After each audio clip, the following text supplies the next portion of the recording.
Friends, তোমরা সব কেমন আছো? দেখো, আজ আমরা করব আলু পটলের রেসিপি। তার জন্য পটলটা কেটে নিয়েছি, ধুয়ে রেডি করে নিয়েছি। দেখো, এখানে মশলাও রেডি করে নিয়েছি, পেঁয়াজ, রসুন, আদা, জিরে, লঙ্কা।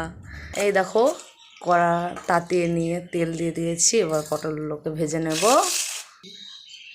এবার পটলগুলোকে দিয়ে দেবো। আজকে রান্না করছে আমার শাশুড়ি মা। ভালো করে পটলগুলোকে কষিয়ে নেব। এই দেখো, পটলগুলোও ভাজা হয়ে এসেছে, আর একটু ভেজে নেব। দেখো, পটল ভাজা হয়ে গেছে, এবার তুলে নেব। এরপর আলুগুলো ভেজে নেব। এবার আলুগুলো ভেজে নেব।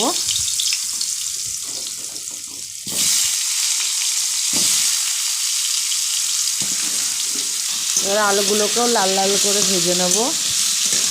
দেখো, আলুটা ভাজা হয়ে এসেছে, আর খানিকক্ষণ ভেজে নেব। আলু ভাজা হয়ে গেছে, এবার তুলে নেব।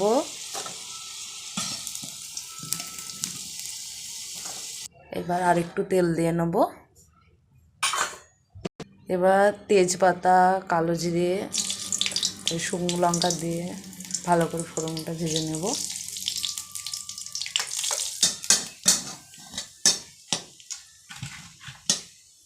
এবার পেঁয়াজ কুচি দিয়ে দেব।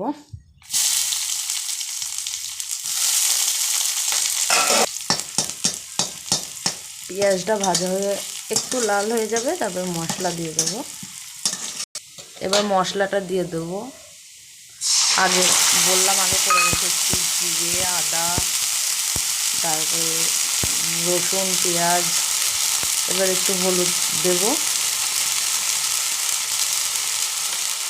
পরিমাণ মতো লবণ দিয়ে দেবো। এবার মশলাটাকে কষে নেব। এবার মশলাটা কষানো হয়ে গেছে, একটু জল দিয়ে দেবো। এবার ভেজে রাখা আলু পটলটা দিয়ে দেবো।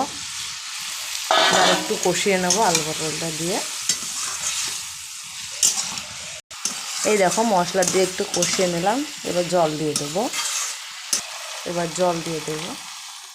আলু পটল সেদ্ধ হয়ে এসেছে, হালকা করে জল দিলেই হবে। এই দেখো, এবার আলু পটলটা সেদ্ধ হয়ে আসলে তারপরে নামিয়ে নেব।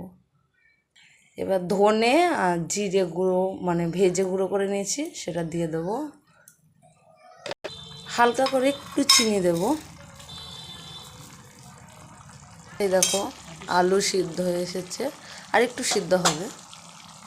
এবার একটু মিট মশলা দেব, আর একটু ঘি দেব, দিয়ে নামিয়ে নেব। আলু পটল সব সেদ্ধ হয়ে গেছে। হালকা করে মিট মশলা দিলাম, একটু ঘি দেবো, ঘি দিয়ে দেবো। ভালো করে মিশিয়ে নেব। রেডি হয়ে গেল আলু পটলের দম। এই দেখো, রেডি আমাদের আলু পটলের দম। তোমাদের কেমন লাগলো কমেন্ট করো। ভালো লাগলে চ্যানেলটা সাবস্ক্রাইব করো, সাবস্ক্রাইব করে পাশে থেকো।